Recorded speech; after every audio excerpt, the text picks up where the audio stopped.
Welcome to Allie's Attic, where you never know what kind of surprise you'll find in my attic. I'm your host, Allie, and today my surprise is an artist who is Appalachia, country music, and also carries a little bit of influence of Southern rock and bluegrass. Please welcome Chris Steven. Hi, Chris. Hi, how's it going? It's going great. How are you?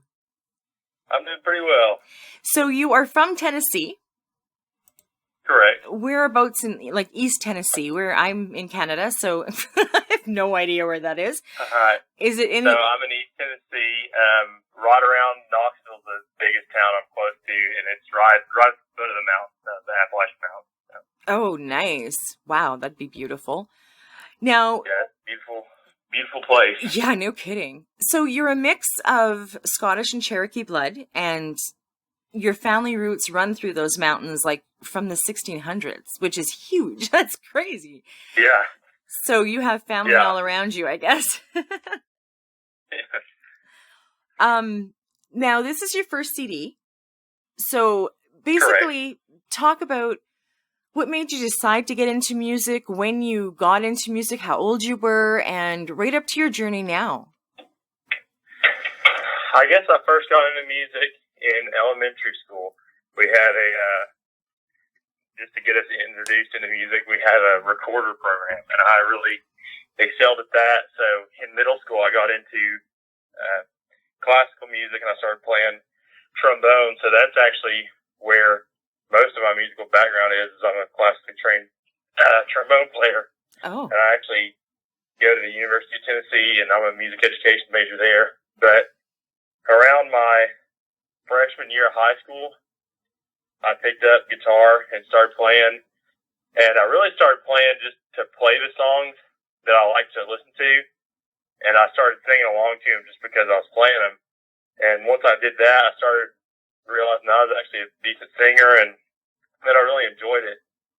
And I just fell head over heels in love with country music. I think there's so much emotion, and so it's just a great form of music, and it's really been my passion ever since then. And about, I don't know, maybe my senior year of high school, I got to a point where I started thinking, I want to pursue this as a career. So that's what I've been doing ever since. I've been playing gigs and, writing songs and recording this EP. And so that's where I got started. And that's how I got where I am now. Well, I'm really glad that you decided to go the route you did. And yes, country music, they're great storytellers, all the songs, and I love them. Oh, yeah. Now, your voice, when I first heard you singing, and the funny part is your voice doesn't sound as deep as it does when you sing, but when you sing, it's really deep. It's kind of a cross between Trace Adkins and Chris Young. And then what surprised me is because it's so deep, you can also hit those high notes. And I wasn't prepared for that. So I was like, oh my God. So you've got a lot of diversity in your voice. And why is it deeper when you sing than when you talk? I don't know. I guess I've just developed kind of a habit of talking a lot. When people talk really low, they're hard to understand. And sometimes, especially in loud settings. And I guess I've just developed a habit of talking a little bit higher so I'm easier to understand. Because when I get tired or, when I'm just by myself, I actually talk. Sometimes I talk quite a bit lower, but I guess it's just a habit. Oh, okay. That's cool. But yeah. And Chris Young, when I say Chris Young, you kind of look like him a little bit too. So I was like, oh my God. I have got that. Some of my friends went to see him in person here in Knoxville when he came. And they told me, they said, you wouldn't know this because they said on his album covers, he looks nothing like you. They said in person, you two are dead ringers. Yeah. And how tall are you? Because you're really tall, it seems. I'm 6'4". Uh-huh. Okay. Wow. Yeah. You're very tall. And how old are you, Chris? I'm 20 years old. Oh, my goodness. Wow. And you already have your first CD out. That's awesome. Yeah. Wow, you're young. Now, you can hear in your songs your love of family, God, strong friendships. your country life, your blue tick hound. you can hear all of that in your songs, which is so nice. Now I know that you wrote one song off the CD, right? Right. I wrote More Than I Deserve. Okay. And then you went to Nashville and did you go to Nashville and pick the rest of the songs, or did they come to you? Well, I'd written enough songs I'd written more than enough songs at that point to put together an EP, but we went to Nashville and I talked to the producer I was working with, and we started talking to studios about getting time. We actually got studio time way earlier than we were planning to. And at that point I told him, I said, I've got enough songs, but I've only got one song that I really am in love with and I really want to record. And he said, well, I've got a whole list of songs that other writers in Nashville here have written and nobody's recorded, and they'd love to have you record them. So we went through that list together and he made some suggestions for me, and I picked, my favorite 5 out of those, the 5 that I felt spoke to me the most and that I could connect with the most. And those are the rest of the 5 we went with. So. Oh, well, it's a very good CD. I have a lot of favorites, but I love Countryside. I absolutely love it. And yeah, Born for Leaving, I really like too. Now, you are planning to write all the songs for your next CD that you have out. Are you in the process of writing right now? I am in the process of writing right now. I'll be writing all summer, all until hopefully we'll start recording about this upcoming winter, and hopefully we can release this next CD about the same time we release this one, just next year. And I've finished several songs that I think are potential ones for the CD. I think something a lot of people don't realize is when you're a songwriter, there's a lot of songs you write that never go anywhere, that never wind up on a CD. Mm-hmm. It's just a select few out of all the ones you write are ones that you really love and really want to record. So. Yeah, that always happens. Now, not that I'm a songwriter, I've just from people telling me, because I wouldn't have a clue. Yeah. Now, you've spoken about, you play the recorder, you play it was the tuba? Trombone. Trombone, okay. My grandson plays the tuba, sorry. And God, I feel old now that I said grandson and you're 20 years old. Anyway, you play the guitar. Is there any other instruments that you play? I also play bagpipes, and then I play a little bit of everything because being a music education major, we actually have to take classes on every instrument. So I can play a little bit of non-fretted string instruments like violin and viola. I can play saxophone, flute, clarinet, all a little bit. I'm decent at piano. Just all the mainstream instruments I have to know a little bit, and then I also play dulcimer a little bit. Wow. Okay, you melted me when you said bagpipes. Both my grandparents. I've said this so many times this week. It's so weird. Both my grandparents are from Scotland. And my grandfather, really? Yeah, my grandfather played the bagpipes. So I'm in love with wow. the bagpipes. Yeah. Yeah. Now, okay, so you went to school for music education? Correct. I'm a music education major at the University of Tennessee, so hoping to become the backup plan is to become a high school band director. Oh, wow, that's cool. So. Well, I think you're going to soar in what you're doing right now. So I don't know if you'll ever, so. You'll never have to be a teacher, but teaching is fun. Now you do so many things that I do, but I don't live where you live, which I wish I did with the mountains there. But like you like hunting and fishing and hiking and kayaking and everything outdoors. And that is cool, because so do I. You put me on a boat with a fishing rod, and I could stay there for the whole entire summer. Yeah. It's just I actually just got back from doing that. I was out fishing on the boat this morning. Oh, nice. Okay, now I'm so jealous. Now, equally important to you is your strong sense of freedom, liberty, and patriotism. And there's a couple of posts on your Twitter that you can see that you're very patriotic. And is that just like all your family is like that, or it's just something that's instilled in you, or? I think it's partially, I think I got some of it from my dad and, the rest of my family. And I think a lot of it is just where I grew up, and when you raised in Tennessee or really all across the South, I guess, you're raised with a strong sense of patriotism, and you're just raised to really love your country, and you don't like anybody putting it down or anything. You don't like seeing bad things happen to it. It's just something I feel really strongly about. Well, that's awesome.